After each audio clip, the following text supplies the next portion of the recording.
Indonesia, ketemu lagi di channel yang sama dengan saya. Dan untuk segmen kali ini saya akan memberikan tips buat kalian yang ingin masuk ke dalam dunia tato atau yang masih ingin belajar di dunia tato supaya kalian bisa menjadi lebih baik lagi. Jadi nanti saya akan memberikan step by stepnya seperti apa aja.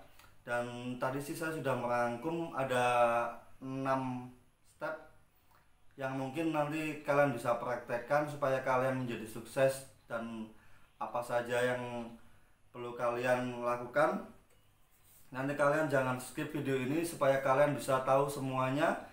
Dan untuk melanjutkan videonya, jangan lupa kalian like dan subscribe video ini supaya channel ini makin berkembang dan akan banyak tips yang saya berikan kepada kalian di sini.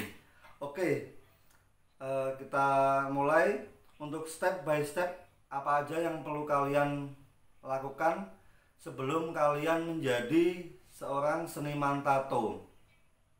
Yang pertama, sebelum kalian menjadi seniman tato atau masuk dalam dunia pertatoan, itu yang perlu kalian miliki adalah keyakinan.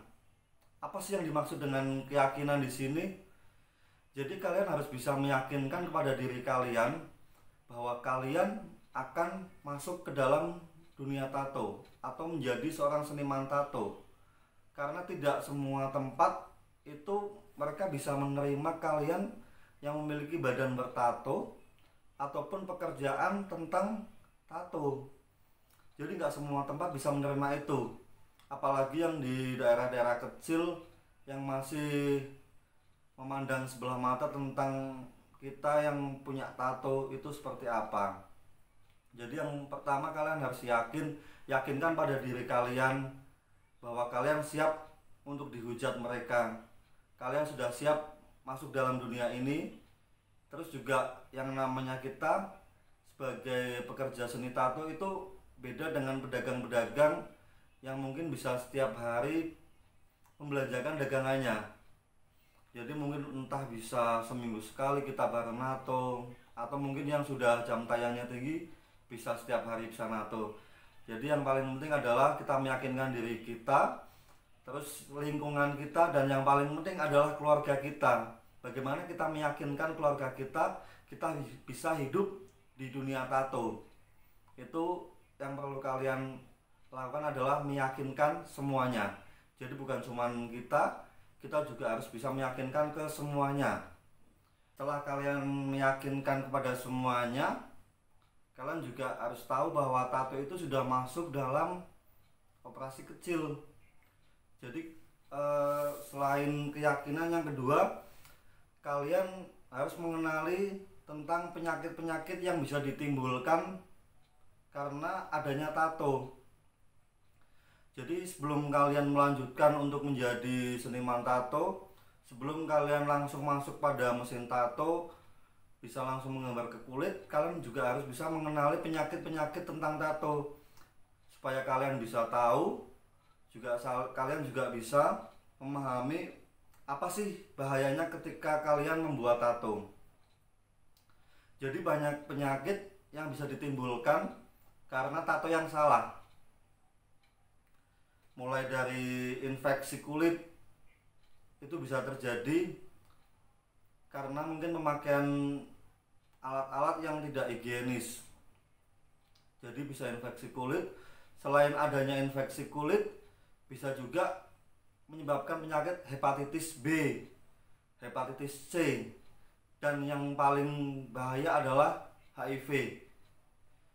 Jadi tato juga bisa menularkan HIV karena itu ada jarum yang tidak diganti, bekas darah yang kemudian masuk ke dalam tubuh. Terus juga dalam iklan layanan masyarakat tentang HIV, tato juga sudah mulai dimasukkan tempat penyebaran penyakitnya, karena memang di situ bisa menjadi penularan penyakit. Terus yang ketiga, kalian harus tahu tentang SOP. Mungkin yang di grup tato banyak yang share tentang SOP. Apa sih itu SOP? SOP adalah standar operasional prosedur tato. SOP, bukan SOP ya. Jadi banyak yang harus kita lakukan tentang SOP. Apa saja sih tentang SOP tato itu? Yang pertama itu tentang kebersihan tempat. Jadi selain tempat, terus mesin tato juga, itu juga semua harus bersih. Makanya setiap kali tato itu bagian mesin harus kita tutup menggunakan plastik sekali pakai. Dari mulai mesinnya, terus handle gripnya juga itu harus kita tutup semua. Banyak yang mereka tahu cuman tentang jarum tato sama hand glove, padahal SOP itu sebetulnya banyak sekali. Terus selain kita harus menutup mesin tato, hand grip tato, kabel, power supply, segala sesuatu yang akan kita sentuh saat kita mentato itu semuanya harus ditutup menggunakan plastik. Jadi ketika kita selesai saat mentato itu kita bisa menggantinya, terus kita buang, bukan untuk disemen lagi. Itu sudah tidak higienis karena saat proses tato tangan yang kita pegang itu adalah luka. Di situ pasti mengeluarkan darah, meskipun kadang nggak kelihatan, itu mereka sudah mengeluarkan cairan darah. Terus ketika kita memegang di sekitar kita, itu bisa menjadi penularan penyakit juga di situ. Makanya kita harus detail sebelum kita terjun ke dunia tato. Jadi segalanya kita tutup semua yang akan kita pegang saat kita proses tato. Biasanya sih yang paling riskan itu adalah tinta, lampu, power supply, kabel mulai dari clip cord sampai pedal juga, dan beberapa yang mungkin kalian bisa lihat ketika kalian saat melakukan tato. Dan mungkin dari beberapa kalian menanyakan kenapa sih harus kita tutup? Karena nggak mungkin semua alat tato, semua alat yang kita gunakan itu setelah kita pakai itu kita cuci semua. Itu sudah nggak mungkin. Nggak mungkin mesin kamu setelah kamu pakai, kamu cuci pakai sabun. Tinta kamu setelah dipakai itu cuci pakai sabun, itu sudah hal yang nggak mungkin. Dan selain itu, biasakan gunakan jarum tato sekali pakai, gunakan disposable yang sekali pakai, disposable tip. Terus gunakan hand glove sekali pakai juga. Selain itu, incap itu juga harus sekali pakai. Jadi apapun yang digunakan itu kebanyakan sih di dunia tato itu sekali pakai. Dan disitu kenapa tato mahal? Ya salah satunya seperti itu. Terus yang keempat adalah belajar teknik gambar. Itu yang pasti. Soalnya kita kan terjun di dunia seni, nggak mungkin kita nggak menguasai teknik gambar. Kita langsung mentato gambarnya asal-asalan, nggak jelas. Jadi itu juga harus kalian lakukan. Kalian bisa mulai belajar di kertas dulu. Kalian contoh gambar yang sudah ada untuk setiap hari kalian latih. Terus selain itu kalian nggak usah terlalu mengandalkan imajinasi kalian untuk melatih gambar, karena setiap manusia itu pasti punya batasan imajinasi.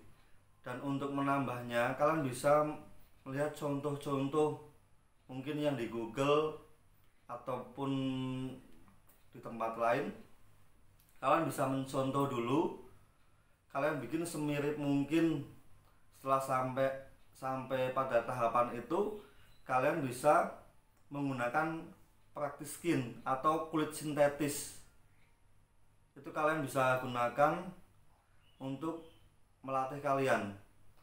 Untuk mendapatkannya kalian bisa beli kok di tempat suplai-suplai tato, biasanya juga menyediakan alat-alat tersebut.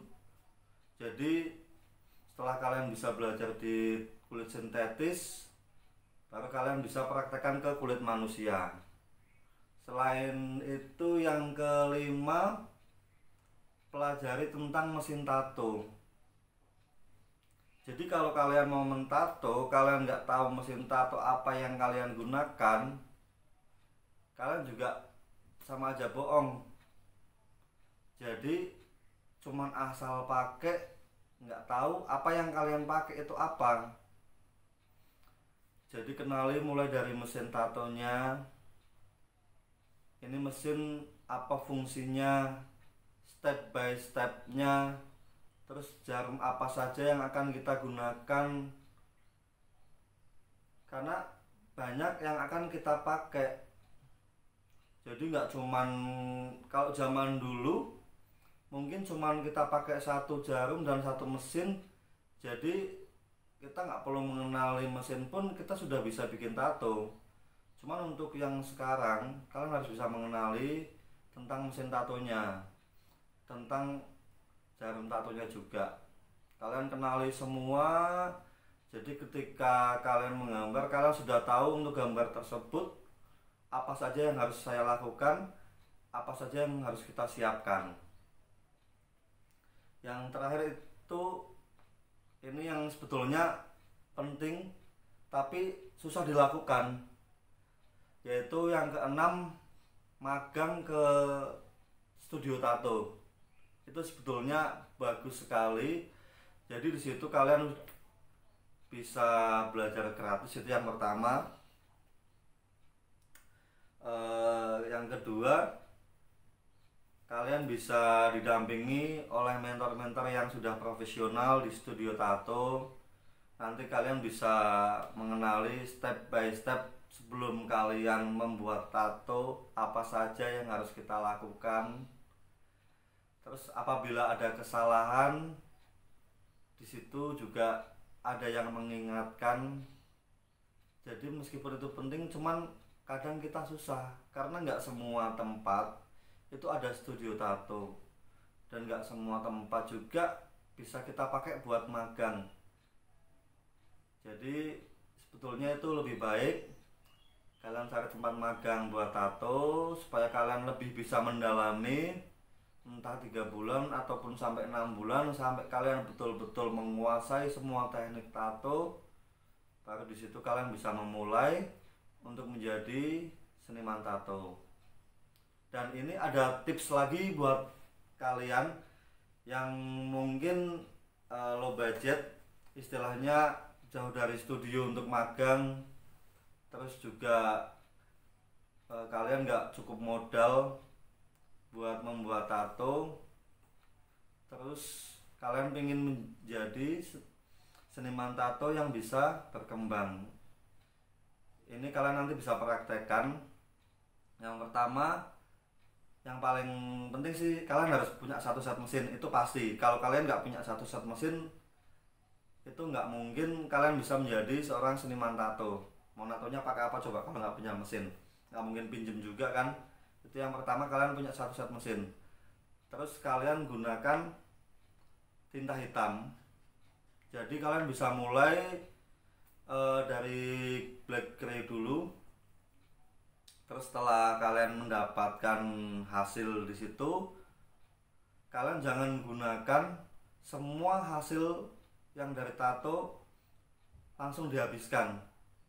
Karena nggak dipungkiri, ketika kita mendapatkan uang dengan mudah, pasti akan mudah juga kita menghabiskannya. Itu yang kadang membuat kalian gagal di dunia tato. Jadi setelah kita mendapatkan hasil sedikit di situ, minimal kalian tabung untuk 20%. Kalian sisihkan 20% setiap kali kalian mentato. Jadi ketika stok tinta tato kalian habis, kalian bisa menambahkan tinta warna. Jadi untuk tahap pertama Anda bisa beli tinta hitam.